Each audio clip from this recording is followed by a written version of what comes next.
Hello everyone, स्वागत है आप लोगों का आपके अपने चैनल टैक्सेशन ऑफिशियल के अंदर में। हम आ चुके हैं एक और न्यू लेक्चर के साथ। आज के हमारे लेक्चर में हम लोग डिस्कस करने वाले हैं जीएसटी रिवीजन सीरीज के अपने अगले पार्ट को, which is value of supply under GST in India. तो ये जो है हमारा जीएसटी रिवीजन सीरीज का लेक्चर नंबर 6 है और अभी तक हमने 5 जो है अलग अलग टॉपिक पे लेक्चर पहले अपलोड कर दिए है। बेसिक ऑफ द जीएसटी, उसके बाद levy and collection of the GST, supply under GST, composite and mix supply और टाइम ऑफ सप्लाई। ये 5 लेक्चर्स पहले अपलोड हो चुके हैं। अगर आप लोगों ने पहले लेक्चर्स नहीं देखे तो पहले जाकर उसको चेकआउट करो। हमारे चैनल के ऊपर में आपको जो है प्लेलिस्ट वाले सेक्शन में देखने को मिल जाएगा, उसका लिंक भी मैं आई बटन में डाल दूंगा। तो भाई फटाफट स्टार्ट करते हैं बिना किसी देरी के साथ। We have value of supply under GST. तो एक बार हमें अगर समझ में आ गया भाई सप्लाई है, हमें समझ में आता है भाई जीएसटी में हम लोग कवर हो चुके हैं, तो ये समझना जरूरी है कि भाई उस सप्लाई का ना वैल्यू क्या होगा। सर अब क्वेश्चन ये है कि क्या वैल्यू डिटरमाइन करना इतना मुश्किल हो सकता है कि एक अलग से पूरा डेडिकेटेड चैप्टर है? यस, बहुत ज्यादा मुश्किल हो सकता है। और ये कितना मुश्किल हो सकता है इसको देखते हैं हम लोग। ठीक है, मतलब हमारे लिए तो देखो आसानी है, बट क्योंकि मैं आपको बस ये समझना चाह रहा हूँ कि एक किसी सामान की, एक किसी सप्लाई की वैल्यू निकालना भी एक पूरा पर्टिकुलर एक प्रोसेस है। तो उस पूरे प्रोसेस को हम लोग समझने की कोशिश करेंगे। ठीक है, बाकी तो यार हमारे लिए क्या मुश्किल है भाई बताओ। जीएसटी को तो हम लोग बोलते ही गुड एंड सिंपल टैक्स है।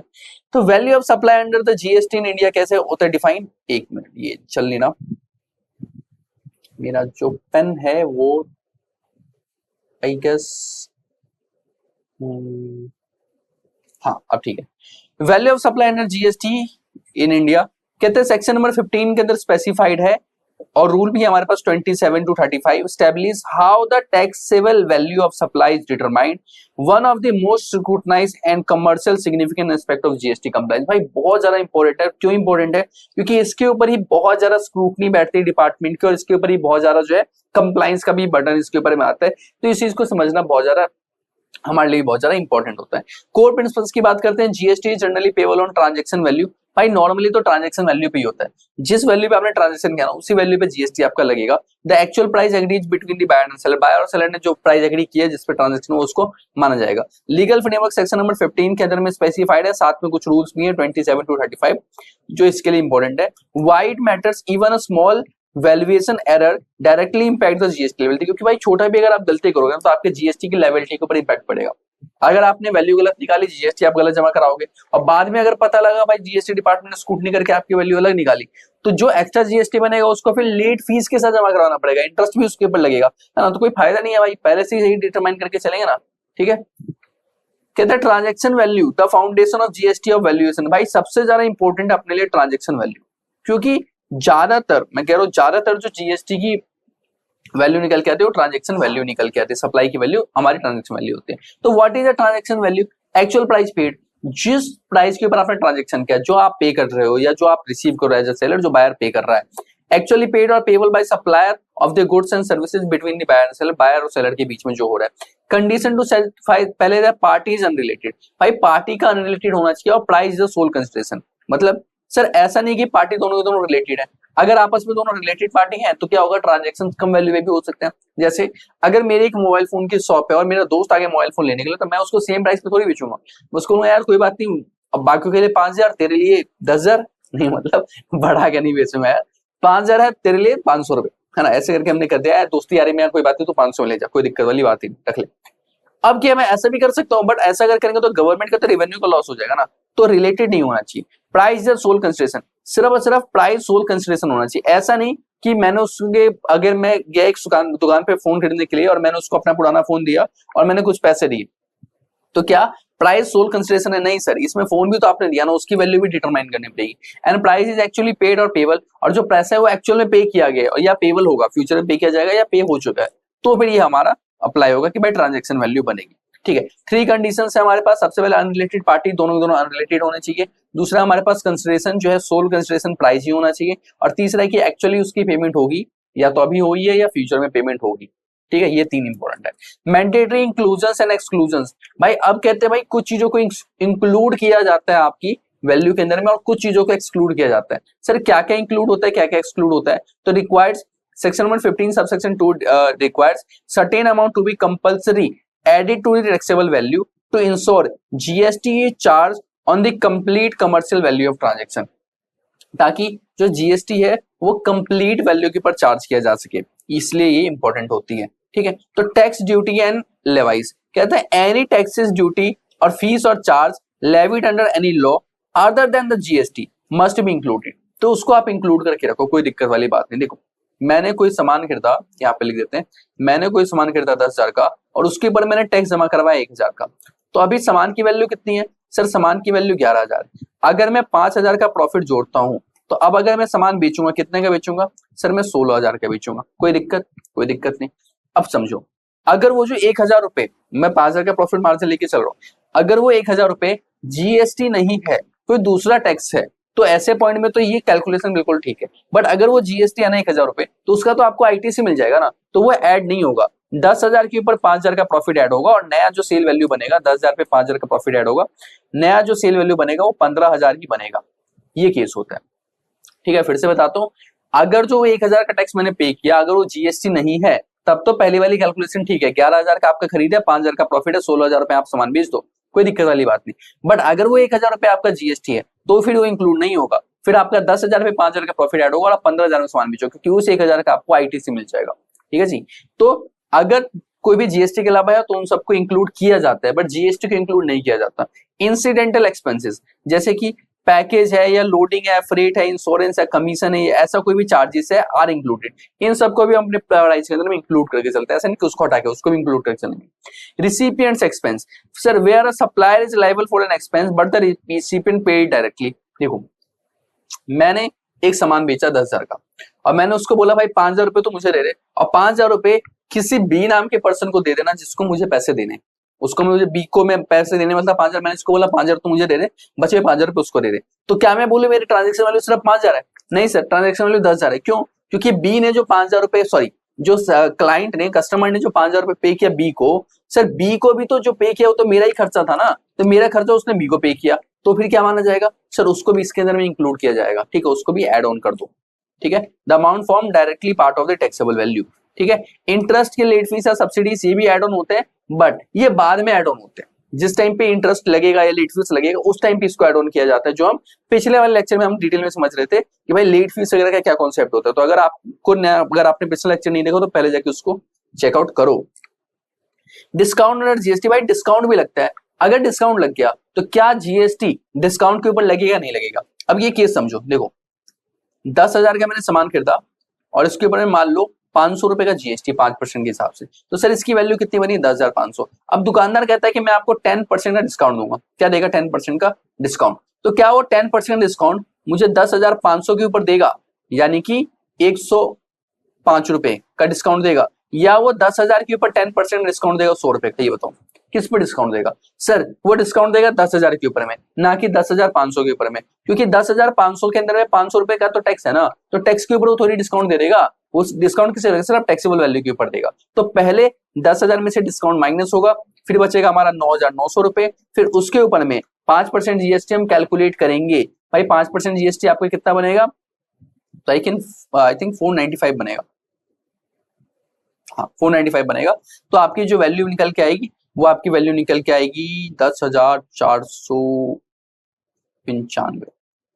ठीक है, आई थिंक 495 तो नहीं, 395 बनेगा। ठीक है, 10,395 ये हमारी वैल्यू निकल के आएगी। That is the case of discount. Pre supply discount, अगर डिस्काउंट पहले से हमें पता तब तो हम ये वाला केस कर सकते हैं, बट अगर पोस्ट सप्लाई डिस्काउंट है बाद में, सर बाद में कैसे डिस्काउंट होता है? बाद में डिस्काउंट जब हम पेमेंट का टाइम डिस्काउंट देते हैं ना उस टाइम पे, तो उस टाइम पे ना उतना हिस्से का जीएसटी रिवर्स करना होता है। जैसे अगर मान लो 10,500 में सामान बेच दिया, बाद में मैं उसको जब पेमेंट का टाइम है उस टाइम पे मैं उसको 105 रुपए का डिस्काउंट दे रहा हूँ, तो जो 5 रुपए का जीएसटी है ना, वो 5 रुपए का जीएसटी यहाँ पे मैं रिवर्स कर दूंगा। ठीक है, उसको रिवर्सल की एंट्री होती है। Allow if the established before the supply specified link to the invoice recipient reverse the correspondent ITC, उसका जो आईटीसी क्या होगा उसको रिवर्स कर देगा, बट पहले से पता होना चाहिए। ठीक है, ineligible documents as guaranteed rebates या फिर गुडविल डिस्काउंट या फिर वॉलंटरी एडजस्टमेंट, ऐसा अगर कुछ भी है तो वो इसके अंदर में इनएलिजिबल हो जाता है। ठीक है, उसका यहाँ पे कोई लेना नहीं। अब ये चीज देखो, यहाँ पे यही बात ये कह रहे हैं, पहले ये कह रहे हैं भाई प्री सप्लाई इनवॉइस अगर आपका है तो डिस्काउंट इनवॉइस के अंदर बिफोर लिखा हुआ है तो कोई दिक्कत नहीं। पहले वाले कैलकुलेशन 10,000 में से पहले 100 रुपए का डिस्काउंट माइनस कर दो, सॉरी 10% 1,000 होगा यार, ये कैलकुलेशन मैंने यहाँ पे गलत करी। ऊपर कैलकुलेशन है 10,000 में से 10% माइनस करते हैं, यहाँ पे 1,000 होना चाहिए, मैंने 100 रुपए माइनस करा दी। ठीक है, चलो कोई बात नहीं। आप समझ गए ये ज्यादा जरूरी है और मैं भी समझ गया ये ज्यादा जरूरी है। खैर आगे कहते हैं भाई close supply with pre agreement agreed after the supply with ITC. देखो अगर पहले से एग्रीड था और बाद में आपने डिस्काउंट दिया तो भी कोई दिक्कत नहीं, बस आईटीसी उस टाइम पे रिवर्स कर देना, कोई दिक्कत वाली बात नहीं, ठीक है। अच्छा आईटीसी कौन रिवर्स करेगा ये इंपॉर्टेंट है। आईटीसी रिवर्स करेगा बायर, बायर अपने बुक्स में आईटीसी को रिवर्स करेगा, हम तो अपने पास यहाँ पे क्रेडिट नोट इशू कर देंगे उस अमाउंट में, ठीक है। ये भी करेक्शन है, सेलर क्रेडिट नोट या डेबिट नोट इशू करके उसका प्राइस कम, क्रेडिट नोट इशू करके उसका प्राइस कम कर देगा और जो बायर है वो अपने बुक्स में आईटीसी को उतना रिवर्स कर देगा। ये दोनों चीज जरूरी है, ठीक है। अगर बाद में कोई वॉलंटरी डिस्काउंट वगैरह दिया जा रहा है तो वो यहाँ पे कवर नहीं होगा, उसको यहाँ पे कवर नहीं किया जा रहा, ठीक है जी।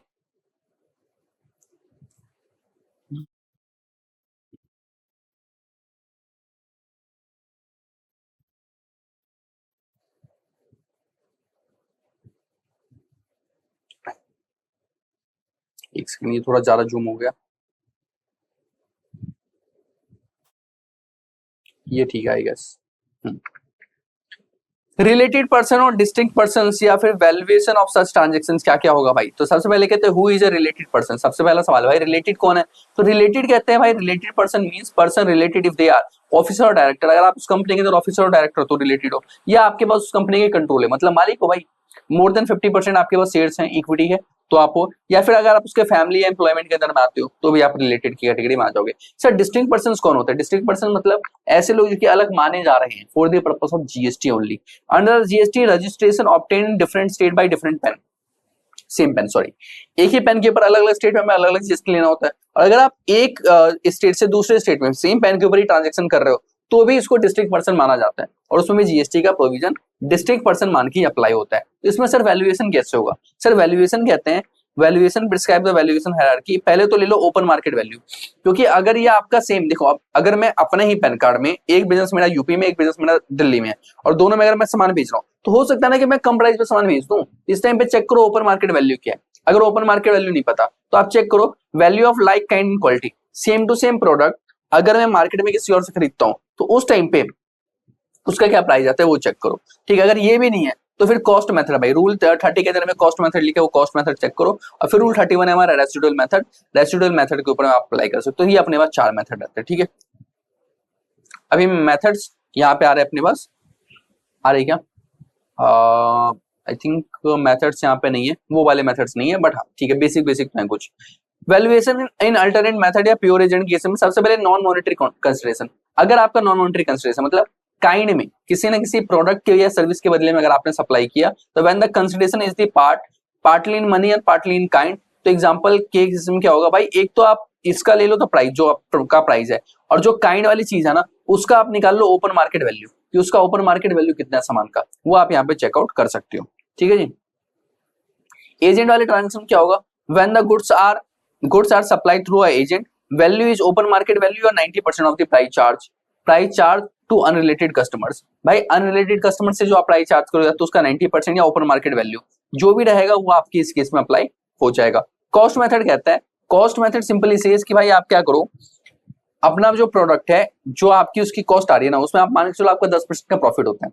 तो जैसे अगर ये बोतल है, ये बोतल मान लो 100 रुपए की है और मैं इसके ऊपर 10% का प्रॉफिट ऐड करता हूँ 110, तो मेरी सप्लाई की वैल्यू कितनी आएगी 110 आएगी। मतलब सर ये 100 रुपए की बोतल अगर मैं किसी रिलेटेड 100 रुपए की कॉस्ट वाली बोतल अगर मैं अपनी किसी रिलेटेड पर्सन को दे देता हूँ, ऐसे पॉइंट में क्या रहेगा सर, ऐसे पॉइंट में जो है ये जो इसकी कॉस्ट है, कॉस्ट कितनी थी 100, इसमें ऐड कर दो 10% का प्रॉफिट 110 इसका सप्लाई की वैल्यू मान ली जाएगी। सर प्योर एजेंट एक्सक्लूजन की केसेस में आते हैं supplier incurs expenditure on behalf of recipient and recovery exact amount reimbursement of is excluded if as the part of pure agent या recovery agent hold on the title and does not use the goods or services। example consultant pay the ROC fees या reimburse separately excludable। देखो कुछ कुछ क्या होता है कि अगर जैसे अभी इन्होंने एग्जांपल लिया कि कंसल्टेंट ने आप किसी की एनुअल फाइलिंग कर रहे हो और उसके जो चार्जेस हैं जो जो एनुअल फाइलिंग की जो फीस आरओसी फीस है वो आरओसी फाइलिंग फीस जो है आपको वो दे रहे रिइंबर्समेंट के बेसिस पे, तो आप उस फीस के ऊपर में थोड़ी जीएसटी लगा दोगे है ना, वो क्या रहेगा वो आपका एक्सक्लूडेड रहेगा, वो आपका चार्जेबल नहीं होगा, एक्सक्लूडेड होगा। ये बात यहाँ पे ये बोल रहा है। स्पेशल वैल्यूएशन मेथड भी है हमारे पास भाई जो कि रूल 32 के अंदर स्पेसिफाइड है। फॉरेन करेंसी के केसेस में क्या होता है भाई, ये वाला अपना होता है special formula based on valuation of money changes या फॉरेक्स डीलिंग। अब नॉर्मली जो है ना ये हमारा सिलेबस का पार्ट नहीं रहता और ये बहुत कम डीलिंग होता है, तो इसको डिटेल में यहाँ पे नहीं बताया जा रहा। ट्रैवल एजेंट की केसेस के अंदर में रूल हमारा यही 32 अप्लाई हो रहा है। लाइफ इंश्योरेंस केसेस में भी यही वाला हमारा अप्लाई हो रहा है, ठीक है। कुछ ना कुछ अब देखो हर जगह ये लिखे कि स्पेसिफाइड प्रोविजंस है, और स्पेसिफाइड प्रोविजंस यहाँ पे मैं डिटेल में नहीं बता रहा हूँ, ठीक है। देन अपने पास सेकंड हैंड वाले गुड्स, सेकंड हैंड वाले गुड्स के केस में इन्होंने एग्जांपल दिया कि GST charge only on the margin, margin के ऊपर में जीएसटी चार्ज किया जाता है, ठीक है। अगर आपको याद हो ना कुछ टाइम पहले, आई थिंक कुछ साल पहले की बात है, जीएसटी में ना निर्मला सीतारमण जी हमारे फाइनेंस मिनिस्टर ने एक जो है बहुत ही एक मतलब एक इंटरव्यू दिया था, उसके अंदर में उन्होंने ये एग्जांपल उन्होंने बताने की कोशिश की थी, जो कि थोड़ा मिसकम्युनिकेट हुआ था। उनके एंड से भी देखो गलती थी, ऐसा नहीं कि मैं बोलूँ सब उनके एंड से सही था, उनके एंड से भी कहीं ना कहीं गलती थी, वो थोड़ा सा प्रॉपरली नहीं बता पाई, या एग्जाम्पल उन्होंने थोड़ा उल्टा दे दिया।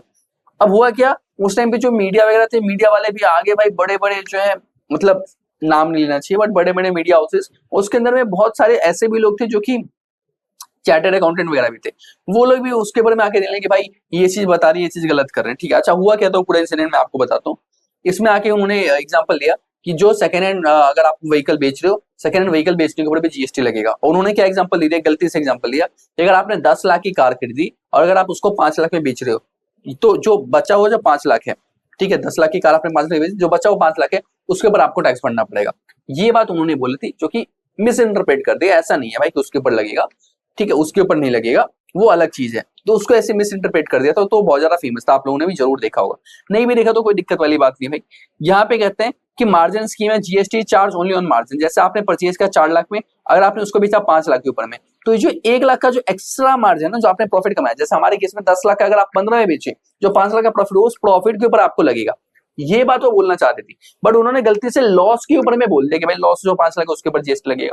और भाई उस टाइम पे तो बड़े बड़े मीडिया हाउसेस के अंदर भाई पूरे दिन न्यूज चला रहे, दिखा रहे कि भाई देखो, और पता है बड़े बड़े मीडिया हाउस पूरा प्रॉपर कैलकुलेशन करके दिखा रहे, 10 लाख की कार आपने 5 लाख की बेची, 5 लाख का लॉस हुआ, बट इस लॉस के ऊपर भी आपको जीएसटी देना पड़ेगा। ये बात वो लोग बता रहे थे। मैं कहा यार ठीक है भाई, जब हमारे देश के अंदर मीडिया इतनी ज्यादा इंडिपेंडेंट है तो ऐसे केस में ऐसा ही होता है, ठीक है। अब कुछ लोग कमेंट करेंगे सर मीडिया इंडिपेंडेंट है क्या, देखो अब आपको पता है, मुझे पता है ना, समझ में आना ज्यादा जरूरी है। तो अच्छा रूल 35 पे आते हैं हम लोग। टैक्स इंक्लूसिव वैल्यू कहता है where the agreed price is already included in GST. अगर एग्रीड प्राइस को आपने पहले जीएसटी में इंक्लूड कर रखा है, the taxable value is exact using the formula. अब देखो फॉर्मूले के हिसाब से होता है, जैसे आप मान के चलो मैं ये पेन बेच रहा हूँ, मैंने सामने वाले बंदे को बोला कि भाई ये पेन 100 रुपए का, मैंने 100 रुपए बेचा, 100 रुपए दे दी।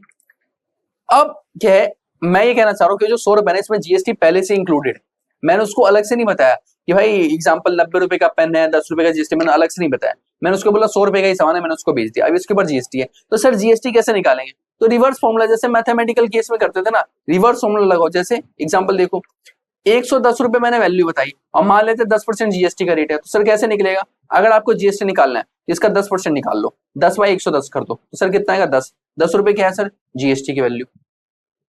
सर बेस वैल्यू क्या बनेगा, इसमें 10 रुपए माइनस कर देना, 100 रुपए का आपका सामान था, 10 रुपए का जीएसटी था, ये निकल के आएगा। सर कैसे निकला, इस वाले फॉर्मूले का यूज करके बना। सर अगर 5% रेट होता तो क्या होता, 5% रेट के केसेस में यहाँ पे 105 रुपए होता, हम ऊपर 5 लिखते और नीचे 105 लिखते, या जो भी आपका प्राइस है, ठीक है, इसको हटा दो, इससे और कंफ्यूजन होगा।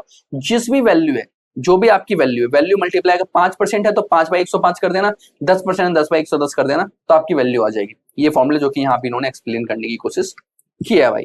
आगे अपने पास कहते हैं क्रॉस चार्ज इश्यूज या प्रैक्टिकल केसेस यहाँ पे कुछ बता रहे हैं। कहते हैं head office services such as HR, accounting या आईटी सपोर्टिंग लीगल या shared management cost provided to the branch raises cross charge implications. अब देखो ब्रांच और हेड ऑफिस केस में ऐसा हो जाता है कि भाई जब सेम सेम चल रहे थे ना सर्विस, उसके अंदर में दिक्कतें होती जो यहाँ बता रहे हैं। तो head office incurred salary cost supporting multiple branches, allocating taxable taxability remains one of the most scrutinised areas. अब यहाँ पे अगेन स्क्रूटनी होती है भाई, उसके ऊपर केसेस बनते हैं और मैटर्स भी लंबे लंबे खींचते हैं। तो ये सब कुछ क्रिटिकल जोन्स है, बट नॉर्मली ये सब जोन्स है ना हमारे सिलेबस के साथ नहीं होते और ज्यादातर पब्लिकली ये सब चीजें डील भी नहीं होती है, ठीक है, इसलिए यहाँ पे डिटेल में बताया नहीं जा रहा। कॉमन डिपार्टमेंटल ऑब्जर्वेशन, अब यहाँ पे डिपार्टमेंट की कुछ ऑब्जर्वेशन है, पढ़ लेना, मैं ऐसा नहीं कह रहा बहुत ज्यादा इंपॉर्टेंट नहीं है, बट समझाने के लिए बहुत कुछ नहीं है।